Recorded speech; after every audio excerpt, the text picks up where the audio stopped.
Hello guys, welcome to my YouTube channel. Masi ni pujari video siti alai mo sanda auto karam na XML semgane have video do. Auto ne agi subscriber agi viewers singna yama tuina have alai mo sanda kamaina agi WhatsApp sang tuna dum harap poto. Alai mo sanda kamaina XML si semgane video si kamaina semgane yam hagak po ngoda. Auto aina video si semagati mo inda su inde agi subscriber viewers singa su gyan ta gani aina si video si semjara pane. Namun si video nagi sini subscribe to jumper mo, like to jumper mo. Hang se agi 1k mayam hona video no 1k sure 1k su gi dang tai giveaway to khale giveaway gi video so ai manga thaga chakhar bane do mayam na agi subscriber singam di viewers singa share to video do comment behind bira mo comment de picker to ga lottery to dune ba lottery da first of mi da do giveaway gi price surprise in thamje do pige khale do mayam si video nagi sini subscribe to video like to video and share to video video se skip sung tu de view ko egom be skip to ga de karai de scene karamina photo editor no karamina si ha ba krino ha ba do kam khango re ba skip to da ho ba de lo fu view okay video ho ba to se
First koi alai mo san sang ase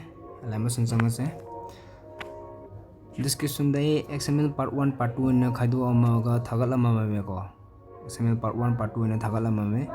part 1 da an ba sango part 1 sang ga koi arrow am lai je de arrow jan mo aduga kem photo hapon jong thorane aduga last ko sing dharo ga last ki frame je da namo aduga last ki frame je namma ga last ki frame je nammo color fill yaw ja the color function amo aduga media no function amo aduga ai janga amana mai si video sembi on hari aba ko mai video do sema ge ba do first photo eto wo aduga plus sign legend amo aduga second photo do so je ki first photo do sta manan oro aduga third photo dana ato ko ma thamo aduga fourth photo sina maka third photo ga manan lo smai do dana mafam anida photo amam hingadawa mafam anida gifem anida photo amam hingadawa so ido gan lo image lo image lage ko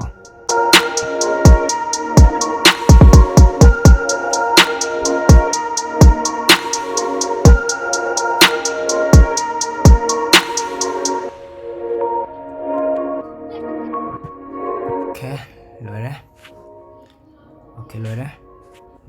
ga export to se koi putho se si part 1 ye video je ko export to tho se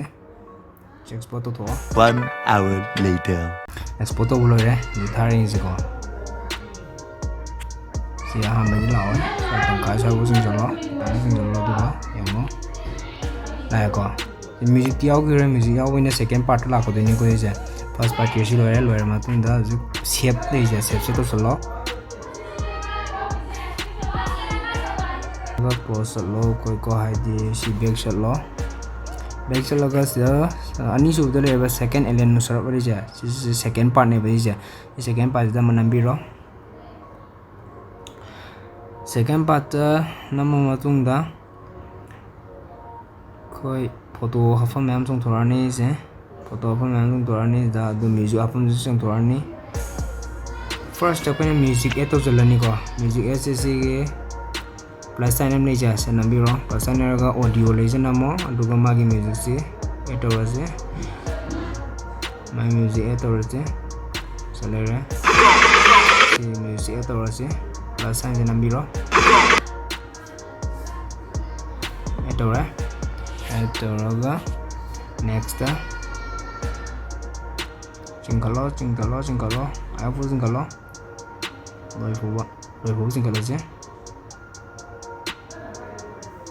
ꯂꯣꯏꯐꯥꯎ ꯆꯤꯡꯈꯠꯂꯒ ꯑꯩꯈꯣꯏ ꯑꯍꯥꯟꯕ ꯐꯣꯇꯣꯁꯦ ꯂꯩꯔꯦ ꯑꯍꯥꯟꯕ photo ꯍꯥꯞꯐꯝꯁꯦ ꯅꯝꯕꯤꯔꯣ ꯑꯗꯨꯒ ꯉꯁꯥꯏꯒꯤ ꯑꯗꯨꯃꯥꯏꯅ colour ꯐꯤꯜꯗ ꯅꯝꯃꯣ ꯅꯣ media ꯅꯣ ꯐꯣꯟꯗ ꯅꯝꯃꯣ ꯑꯗꯨꯒ ꯑꯇꯣꯞꯄ ꯉꯁꯥꯏ ꯍꯥꯞꯈꯤꯕ ꯐꯣꯇꯣꯗꯨ ꯅꯠꯇꯕꯤꯗ ꯑꯇꯣꯞꯄ ꯇꯣꯉꯥꯟꯕ ꯐꯣꯇꯣ ꯑꯃ ꯍꯥꯞꯄꯤꯔꯣ ꯑꯦꯗ ꯇꯧꯔꯣ ꯑꯩꯈꯣꯏꯅ ꯁꯤꯗ ꯑꯗꯨ ꯁꯤ ꯑꯗꯨꯝ ꯆꯤꯡꯉꯣ ꯆꯤꯡꯉꯒ ꯃꯊꯪ ꯑꯃꯨꯛ ꯂꯩꯔꯝꯃꯅꯤ ꯐꯣꯇꯣ ꯃꯐꯝꯁꯤ ꯆꯤꯡꯉꯣ ꯑꯗꯨꯝ ꯆꯤꯡꯉꯣ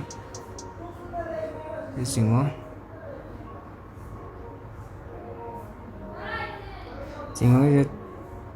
ꯁꯤꯗ ꯑꯃꯨꯛ ꯂꯩꯔꯝꯃꯦ ꯁꯤꯗꯁꯨ ꯍꯧꯖꯤꯛꯀꯤ ꯐꯣꯇꯣꯗꯨꯒ ꯆꯞ ꯃꯥꯟꯅꯅ ꯍꯥꯞꯄꯤꯔꯣ ꯍꯧꯖꯤꯛꯀꯤ ꯐꯣꯇꯣꯗꯨꯒ ꯃꯥꯟꯅꯍꯜꯂꯣ ꯑꯩꯁꯨ ꯑꯗꯨ ꯅꯦꯛꯁꯀꯤꯁꯨ ꯃꯥꯟꯅꯍꯜꯂꯣ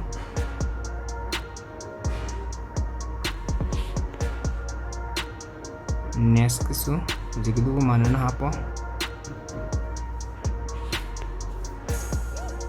then next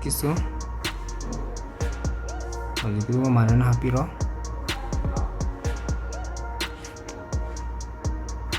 then next kisu manana hapiro and then next kisu chingkalo ise later si chingkalo lengani sisu manana hapiro masaigi photo duga manana hapiro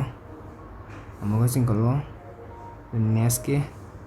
isna aroibo idini sida aroibo sida hojikki photo du manabo adu aroibo idini si hapiro so next ki 36.51 je si hojikki photo du manana loina haptoine ba hojikki photo hapise isiga mana haptoine adu mathangi key frame je sida gi dinga sai ne export tawkiba video do adu haba ane sai export tawkiba video do sai export tawkiba video do selire si haba ane ba si add tawjala ane ba mathang isu simani add loin tawdoni ko sidagi hobasina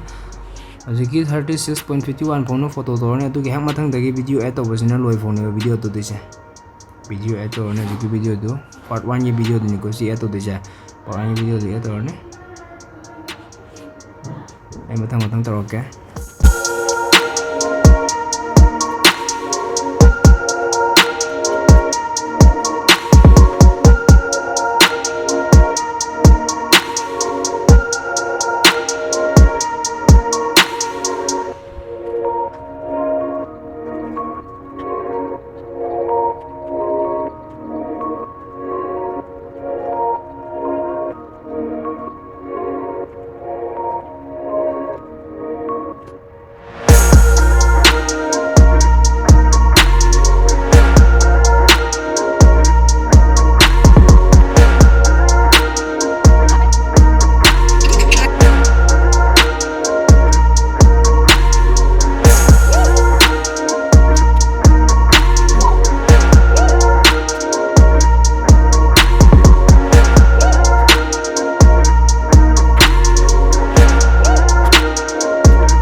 photo raga hobadagi hayadi ngasai na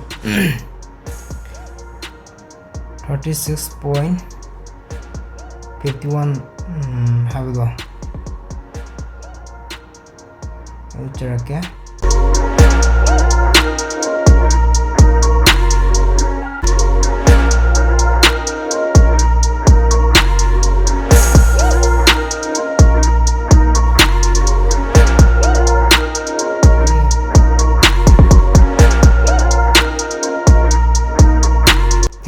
.51 जा 36.51 36.51 की frame से phone photo अमा वायलानेबा अदुगा मथंगी दगिना लोइना होबदगी मथंगी सिदगिना लोयो फौसिना photo ngасai part 1 export होगिबदो अदु ओइदोइनेबा अमदा कांदबिदा हो 36.51 नि मथंग दगिना 51 नि मथंग दगिना लोयो फौसा इजे ngасai part 1 export होगिबदो अदु अमबो कांददे गरि दोइनेबा एतो दोइनेबा अदुगा export orne कोना export video export orne